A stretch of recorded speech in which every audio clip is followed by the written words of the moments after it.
Thank you so much, ma'am. Now, please, ma'am, over to you.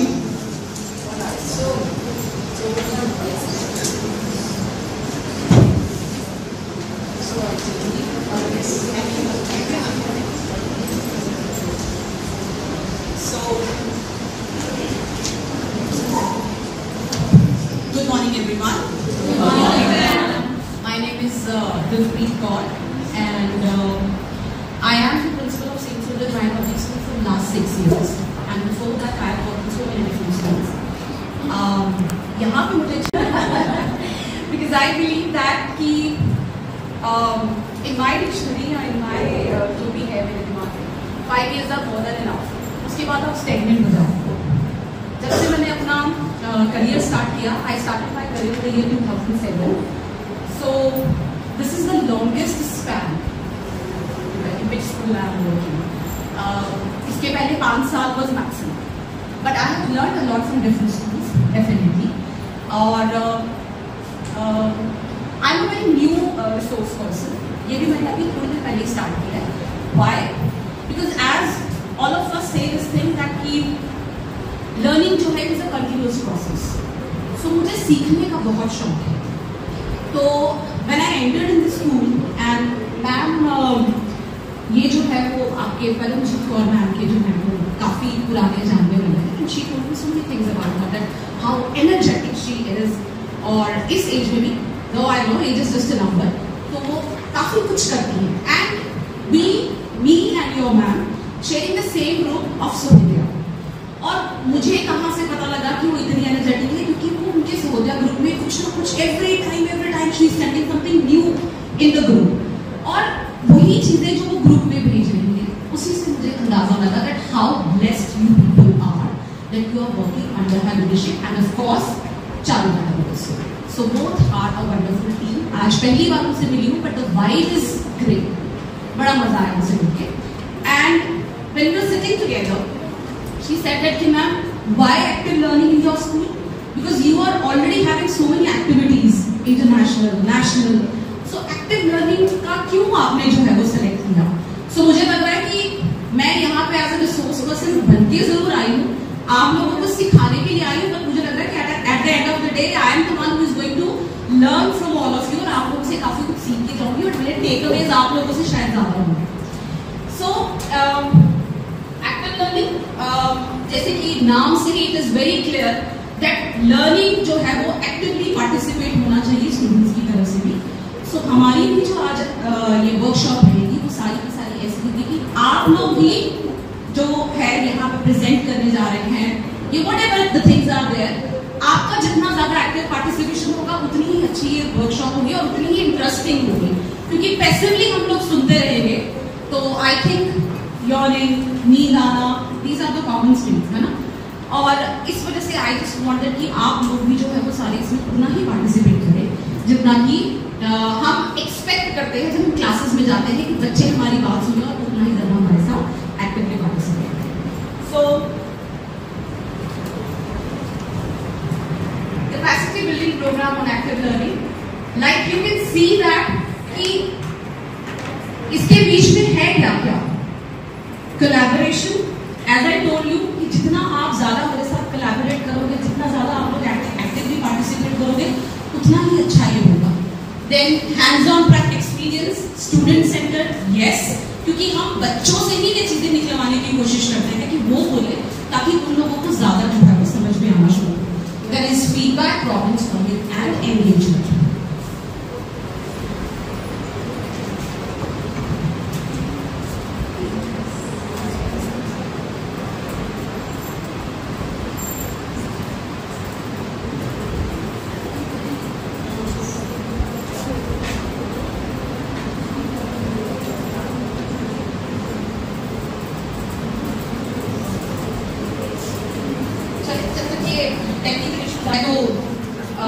Young world किस्म का होता जब हम लोग पढ़ते थे तो हमारा यही होता था कि जो क्लास में करवा दिया गया, जो क्वेश्चन आंसर्स आपको करवा दिए गए, जो सम्स करवा दिए गए, वही आपको मार्कअप करने हैं और उसी तरीके से हमें हैंड्स ऑन प्रैक्टिस कोई नहीं मिलती.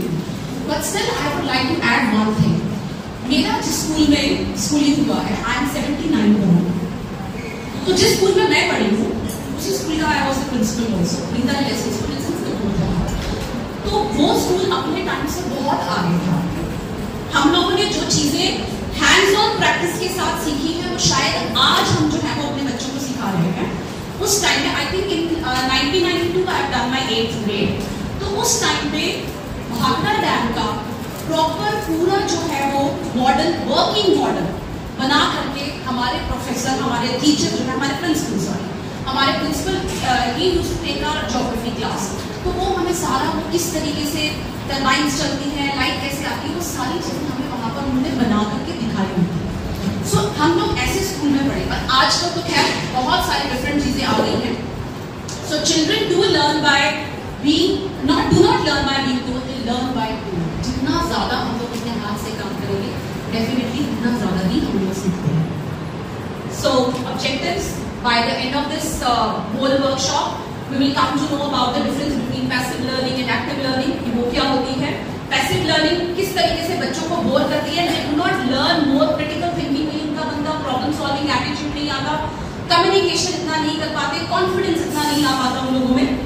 describe various active learning strategies, yes definitely हम इसके बारे में डिस्कस करेंगे कि active learning strategies क्या होती हैं और how we can apply all those strategies in our own lesson plan and integrate 21st century competencies into active learning planning। yes, इसके बारे में भी हम लोग डिस्कस करेंगे कि 21st century स्किल क्या है जो हम चाहते हैं कि हमारे बच्चे में ये इनकलकेट होने चाहिए।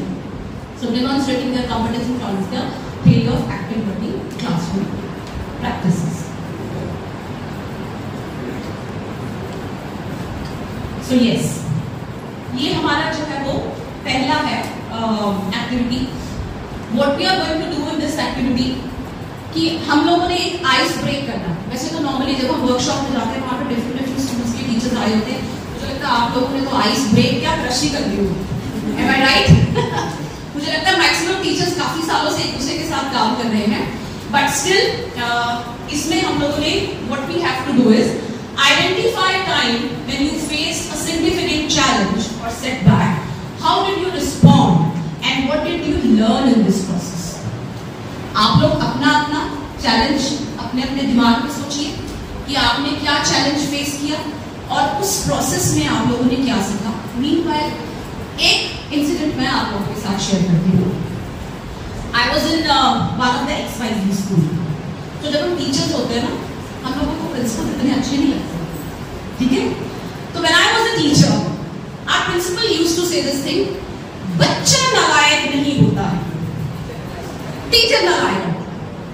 सो आई वाज सरप्राइज्ड, इतनी हम लोग मेहनत कर रहे हैं, इतना घर से नोट्स प्रिपेयर करके आ रहे हैं, लेसन प्लान बन रहे हैं, एक्टिविटीज बन रही है, अभी भी बच्चा नालायक नहीं है। अगर वो अपने एंड पे काम नहीं कर रहा, टीचर नालायक कभी नहीं।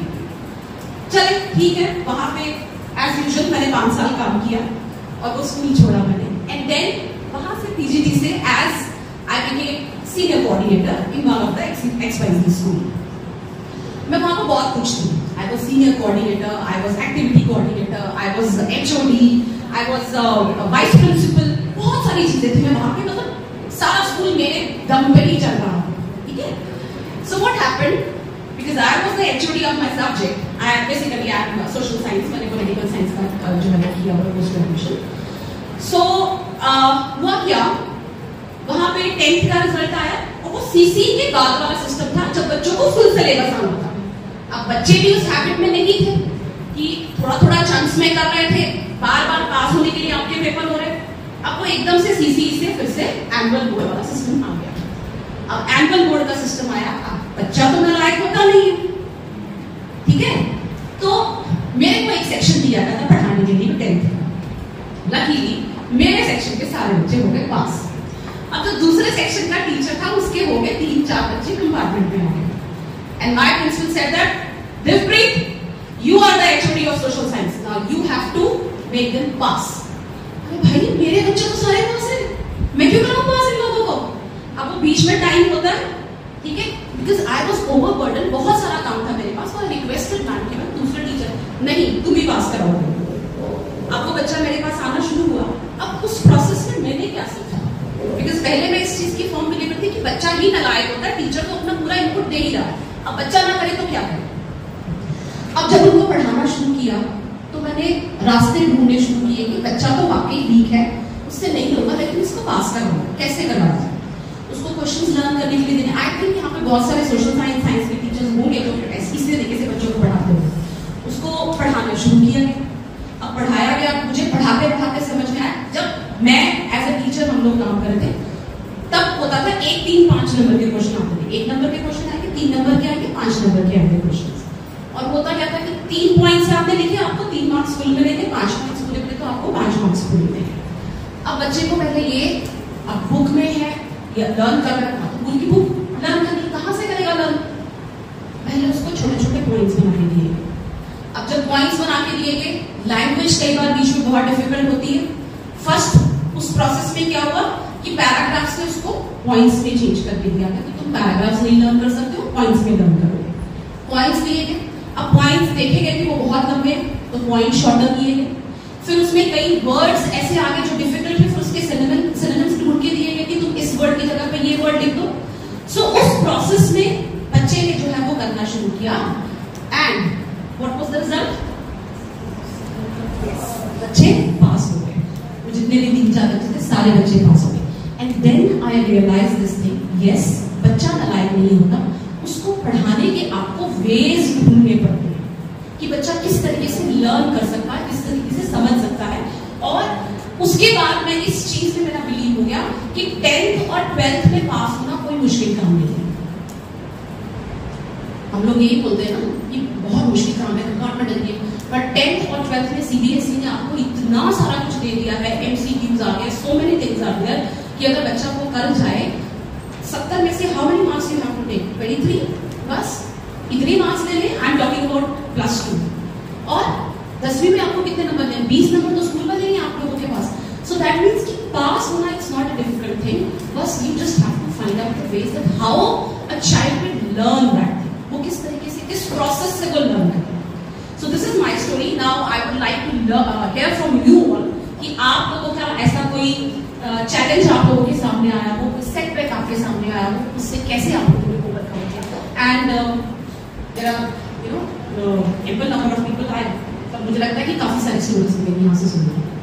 सो please any myself Maninder. To me as I told you कि आप तो आइस क्रश कर चुके हो। I'm PhD economics.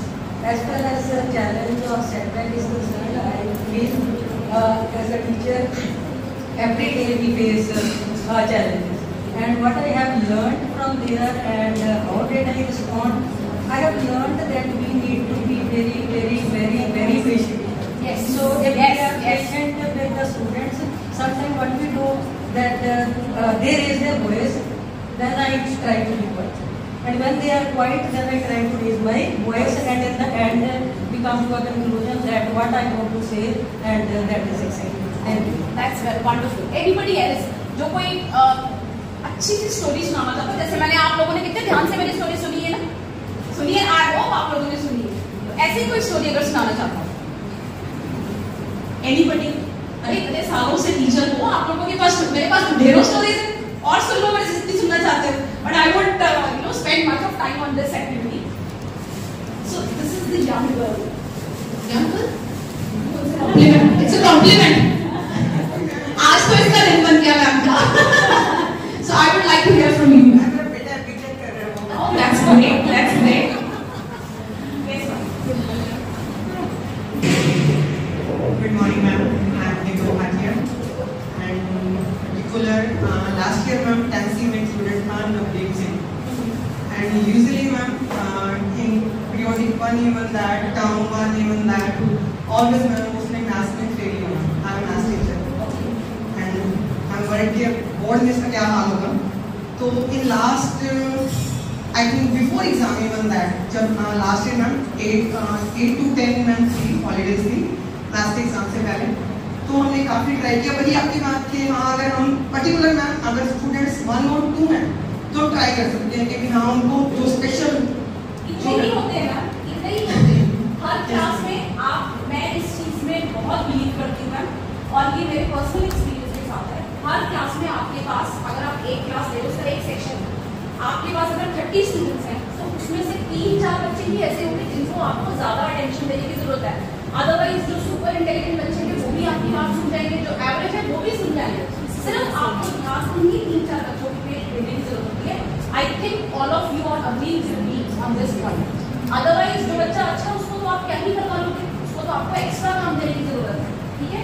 वो आपकी बात सुन ही लेगा, जो एवरेज है उसके दिमाग में स्ट्रेस है पढ़ाई का, वो भी सुन लेगा आपकी बात। ये जो नोटोरियस बच्चे होते हैं ना 3-4 क्लास में, उन्हीं को आपको पकड़ना होगा।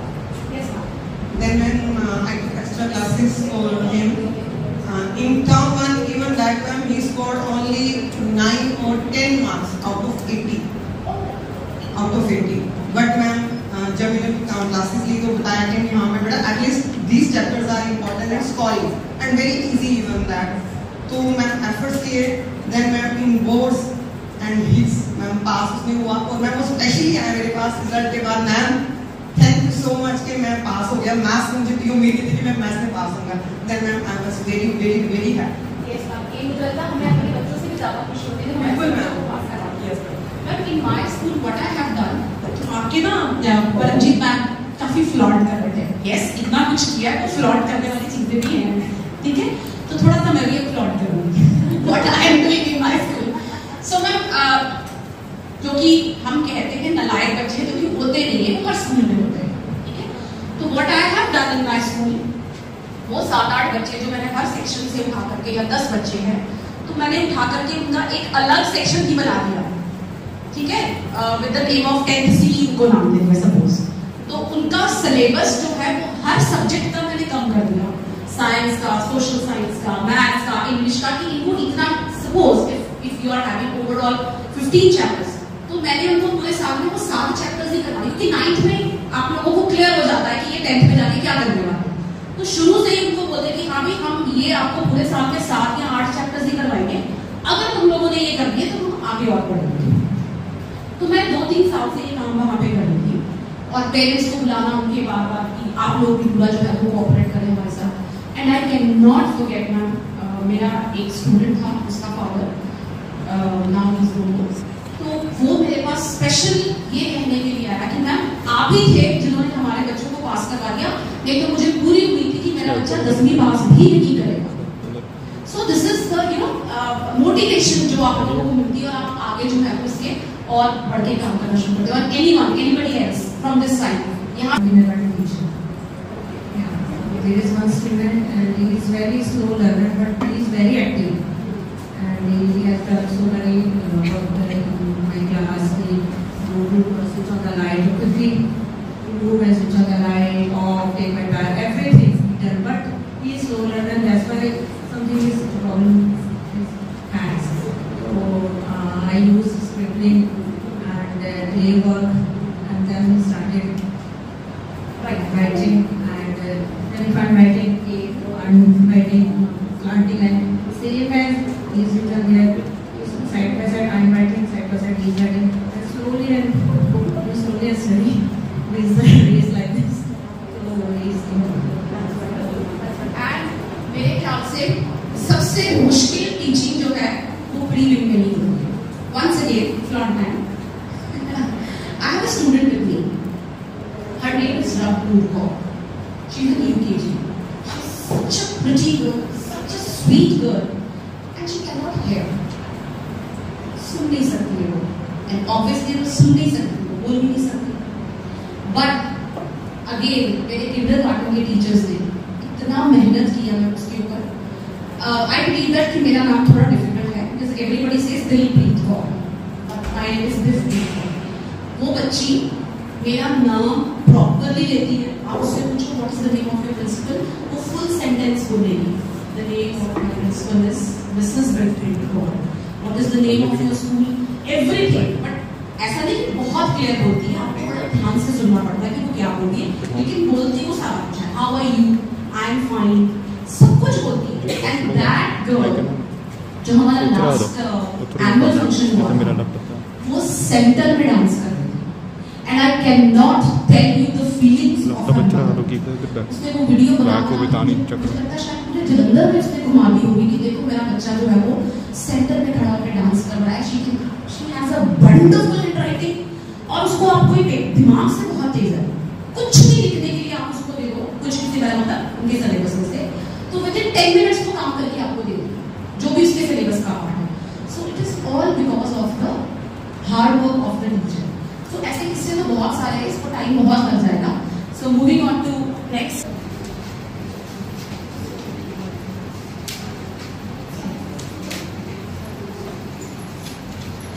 Yes, good morning everybody. So we are here group C.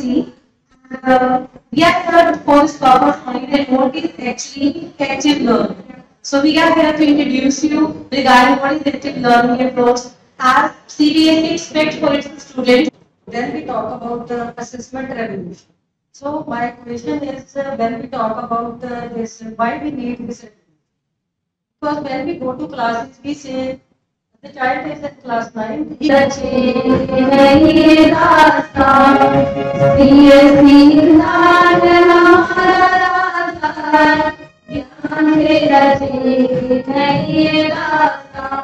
नए तरीके से पढ़ाते हैं. तैयार हैं आप लोग? Yes. आज जो टॉपिक कर रहे हैं वो करेंगे हिंदी का लिंग बदलो. तो हम सबने सबसे पहले एक सर्कल बनाना है. जल्दी से आ जाओ. हरी आप. और मैं भी आपके साथ खेलूंगी. ठीक है? लड़का लड़की मामा मामी चाचा चाची. तो आप लोगों को मजा आया खेल खेलते? So enhanced engagement students are actively involved and motivated to participate. जैसे कि मैम ने अपने रोल प्ले में दिखाया that students were not interested to study, क्योंकि उनका लास्ट डे है और वो खेलना चाहते हैं.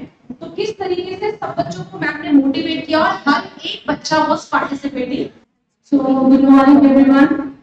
As you can see on the chart, we have made a classroom in which passive learning is going on. Challenges to overcome. As we all know, when a teacher adopts active learning in the classroom, though it is a powerful tool in the hands of a teacher, and it also overcomes the boredom of the classroom.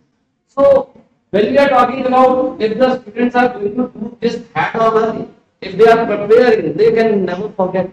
So that is kinesthetic learning. So similarly, when we are teaching and if we don't take it, right, they will not know how to organize them. And when I am talking about that is reading and writing always make the thing organized. When you are going to any thing, right, you have to make that chart that what I have to take, what I am not to take. If you do that, you are not going to miss anything. The next is technology integration. अब इसको मैं अपने subject के साथ ही बताऊंगी. तो मैं अपने मैथ टीचर से पूछना चाहती हूँ कि ट्रिग्नोमेट्री कहाँ लग रही है. तो as a math teacher I feel very bad about. क्यों? क्योंकि हमें तो पता ही नहीं है कि ट्रिग्नोमेट्री कहाँ लग रही है. यस मैम, डिस्टेंसेस में छोटी छोटी चीजें मैं देखी हैं. आगे हायर लेवल में तो और भी है, बट ये सारे joke as a maths teacher it hurts me a lot कि भाई मैथ्स टीचर को जाके means I could see and whenever possible I give a reply कि भाई ये यहाँ यूज होती है. So this is all about. Next one is case study. So we all know that case study is the part of our curriculum. So we can give. So if we talk about the benefits, we have a list here. But the point here is I want to correlate it with something which is there in your sheets which are going to give. So it's figure 5. If we talk about figure 5, which is 10%, you can see that 10% theory. It is about holistic view. We talk about active learning. दो चीजें. When I was speaking, I never wanted to interrupt, but I would say जो ma'am ने एक example दिया कि fingers के साथ मम्मा बोलते थे कि लिखोगे तो याद हो जाएगा. क्यों याद हो जाएगा? ब्रेन यहाँ नहीं है, बट इनका डायरेक्ट कनेक्शन किसके साथ है? ब्रेन के साथ है. That is the reason that even if you close your eyes और आप किसी चीज को टच करके पहचान लोगे ना क्या चीज है, ठीक है. और साइंस ये कहती है कि अगर हम फिंगर्स के साथ अपने हैंड के साथ खाना खाते हैं, स्पून नहीं यूज करते हैं, तो आपको लाइफ में कभी भी डिमेंशिया या अल्जाइमर नहीं हो. ठीक है, क्योंकि इसका जो है टच जो इसका सीधा ब्रेन से फिंगरटिप्स रिलेटेड है. ठीक है, तो जो मन से जाना है हाथ से खाना शुरू कर दी, तो उसमें साइंस है एक्चुअली। पहले जो भी कुछ होता था दैट वाज ऑल साइंस, उसमें उनका ब्रेन जो है हमने उसको एक्टिव नहीं किया, वो जिस स्टेज में था हमने वहीं पे शुरू कर दिया। जो एक्टिव होगा वो सुन लेगा, जो नहीं होगा उस टाइम पे एक्टिव वो ट्रैक लूज कर जाएगा, उसको अंडरस्टैंडिंग नहीं होगा। वी ऑलवेज वंडर होता क्या है, टीचर तो वही होता है जो सबको पढ़ाता है, सब्जेक्ट भी वही होता है, क्वेश्चन पेपर भी वही होता है, टाइम भी उतना ही होता है, but there are there are certain children who learn to get good marks, but there are certain children who do not get good marks. तो डिफरेंस क्या होता है, एक्टिव नहीं होता जो बच्चा, वो याद नहीं कर पा रहा, उसको अंडरस्टैंड नहीं होता। ये अभी हम जितने लोग बैठे हैं ना, उसमें भी यही होगा, whosoever is not active, whosoever is not attentive, whosoever misses something in between, उसके अंडरस्टैंडिंग और दूसरों के अंडरस्टैंडिंग में फर्क होता है, ठीक है? Okay, the next question is, the second table is like, give an example of how you would experiment, how you would implement the active reading strategy that you just practiced about in your class. Okay, this we can have from each table. You are sitting subject wise. Okay, one teacher from English. हाँ जी बताइए, आप कैसे ये strategy use करते हैं? किस example के अलावा भी बताइए। और अगेन आप और कोई इसको कर सकते हो कि फर्स्ट रो पे tell about this order, second row पे tell about another order, so at least you understand कि बच्चे का अंडरस्टैंडिंग लेवल क्या हुआ है। And there is a pressure to perform because all participation is needed, so always there is a pressure. Feedback by the teachers at the same time, so students can understand that. And the disadvantages. If I talk about the pros or advantages, so it promotes understanding, and then it encourages participation, it builds confidence, and it encourages active learning. And the disadvantages are it takes extra time. 11th is writing activities such as the women in paper. It's similar to the one which Dipshika ma'am just said, 1 minute paper. But there are some differences in this. That, for example, in class I have taught gender equality. तो ये multiple इसीलिए किया है ना, ताकि हर तरह का student cater हो जाए। जब हम लेसन प्लानिंग की भी बात करते हैं, हम ये कहते हैं कि उसमें थोड़ा वीडियो दिखा दो, है ना, थोड़ा एक्सपेरिमेंट करना हाथ से करवा दो। तो क्या है बेसिकली डिफरेंट लर्नर्स के लिए आपने, फॉरेन कंट्रीज में क्या हो जाता है कि आपकी क्लासेस डिवाइड हो जाती है, शुरू में ही आपका लर्निंग पैटर्न चेक हो जाता है and then they can divide the classes accordingly. अगर हमारे यहाँ पे ये हो सके तो बहुत अच्छा है कि विजुअल लर्नर्स को एक क्लास में बिठा दो, उसको ज्यादा से ज्यादा दिखा के याद, ऑडिटरी लर्नर्स के लिए ज्यादा से ज्यादा बोल के उसको याद करवाओ, है ना। And then there are kinesthetic, उसके लिए क्या होगा कि वो बेसिकली क्या करें, ज्यादा से ज्यादा एक्सपेरिमेंट्स करके देखें। तो अगर हमारे पास क्या है, हमारे पास एक ही क्लास में हर तरह का बच्चा है, तो क्या है हमारा लेसन प्लान में वैरायटी आती है। एक एक्सपेरिमेंट कर लिया, ठीक है, थोड़ा सा वीडियो चला दिया, थोड़ा सा टीचर ने पढ़ के सुना दिया, तो क्यों हो रहा है, इसीलिए कर रहे हैं, ठीक है। तो इसी तरह से ये एक्टिविटीज भी जो है मल्टीपल है, किसी में राइटिंग कर रहे हैं, किसी में वो सिर्फ आपको वॉल पे जाके लिखना है, you may not right your name, isn't it, किसी में आपको बोलना है, तो हर तरह का बच्चा उसमें कैटर होता है, क्लियर। तभी आपको मैंने यही बोला कि एक ही एक्टिविटी नहीं सारा साल करते रहना, कि मैंने एक पैटर्न ही बना लिया कि मैं हर लेसन के बाद 1 मिनट पेपर ही करूंगी, ठीक है। तो वो ठीक है, जो अभी see I also remember when he was studying, तो जो टीचर उस टाइम, तो टीचर जैसे मैम बताया बड़े स्ट्रिक्ट होते थे, इजंट मैम और मेरी एज में कोई बहुत फर्क नहीं है, तो हम इकट्ठे समझ लो उसी दौर में पढ़े हैं जब टीचर्स के हाथ में डंडा पूरा टाइम रहता है। मुझे अभी भी अपना मैथ्स टीचर याद है कि अगर कोई भी प्रॉब्लम आप लेके जा रहे हो पहले थप्पड़ पड़ता था, क्या नहीं समझ आ रहा, तो बच्चे पूछते ही नहीं थे। तो फिर उसमें ऐसी cooperative studies can be a very it can be a great help. जो हेजिटेंट बच्चा है, टीचर से पूछने में डर रहा है, वो किससे पूछेगा, अपने फ्रेंड से पूछ सकता है। ऐसे कुछ बनाना जरूरी है। For example, small groups, usually 3 to 6 students involved, a shared responsibility, every member has a role, and positive independence. Success depends on each other's participation, and individual accountability. Each student is responsible for all learning, and face-to-face interaction. Student discuss, explain, and help each other. ठीक है, anything else which you want to add? इसने करवाई है ऐसे cooperative study कभी आप peer learning करवाई है? सिमिलर चीज है, पीयर लर्निंग में भी क्या होता है, we make one student and one weak student sit together, isn't it, and then we give responsibility to the good student कि तूने इसको पढ़ाना है, तूने इसकी नोट्स पूरी करवानी है, इसका फायदा होता है कि नहीं होता है, ऐसे भी, ठीक है। अब आपने एक अच्छा एक खराब बच्चा, खराब एडमिशन से जो थोड़ा वीक है उसको बिठा दिया है, तो उस केस में जरूरी नहीं कि जो अच्छा उसके सारे सब्जेक्ट अच्छे। अगर साइंटिफिक टेम्परामेंट वाला बच्चा है तो उसका साइंस और मैथ्स तो अच्छा हो जाएगा, बट एसएससी इंग्लिश हो सकता है ना अच्छी हो, हिंदी हो सकता है ना अच्छी हो। When we are making a group, तो उसमें क्या है, उसमें हिंदी वाला बच्चा भी जो हिंदी में अच्छा मूवी बैठा हुआ है, इंग्लिश में अच्छा मूवी बैठा है। सो बेसिकली क्या है, एक दूसरे को वो हैंड होल्डिंग कर रहे हैं, ठीक है, सिर्फ एक पर्टिकुलर सब्जेक्ट के लिए नहीं कर रहे हैं, सबकी इकट्ठे होता है। क्लियर? तो we have to make the groups in such a clear, monotonous groups नहीं बनाने के, सारे साइंस वाले इकट्ठे बिठाते हैं, सारे मैथ्स वाले इकट्ठे बिठाते हैं। It should be a mix of topics, और maybe when you are discussing the topics also at that time also जिनका पास डिफरेंट व्यूज हो या कुछ आप उस तरह से प्लान करें, टॉपिक्स अलग देख सकते हैं। नेक्स्ट प्रिपेयर रिव्यू, वही सेम चीज आ जाएगी। आइए पीयर रिव्यू में क्या किया हमने, 2 स्टूडेंट्स बनाया, बहुत आते थे, अब थोड़ा रिड्यूस हो गया। And I tell you there is no harm if the children are getting fully dependent on technology, because आगे टाइम किसी का ही आ रहा है, isn't it? तो उस चीज से डरने की जरूरत नहीं है आपको। इंटरैक्टिव सिमुलेशन में जैसे मैम बोले थे सुबह कि बच्चे लैब में आके टेस्ट ट्यूब वगैरह तोड़ देते हैं, तो उसके लिए अभी इसमें क्या आया है, ओ लैब्स से आप एक्सपेरिमेंट करवाइए। उसका एडवांटेज क्या है कि when you are doing experiments physically, तो उसमें आप वही करोगे जो आपको पता है। Why? Because there is a fear, especially in chemistry lab, there is a fear कि कोई ऐसा रिएक्शन ना हो जाए जो डिस्ट्रक्टिव हो, बच्चे को कोई नुकसान हो जाए। But when you are going to the o labs, वहाँ लर्निंग ज्यादा है। जो नोटोरियस बच्चा ना, वो उतना इंटेलिजेंट भी है, वो नोटोरियस इसलिए क्योंकि वो ज्यादा इंटेलिजेंट है, तो उसको एक्सपेरिमेंट करने के लिए वो कोई गलत भी किसी चीज में कोई चीज डाल रहा है, because it is all virtual, it is not in hand, मतलब हाथ में तो कुछ नहीं कर रहा है ना, तो अगर उसमें डिफरेंट चीजें बात डालेगा तो हो सकता है वहीं से कोई डिस्कवरी हो जाए, कोई इन्वेंशन हो जाए, हो सकता है ना, बट हम वो करने नहीं दे रहे हैं।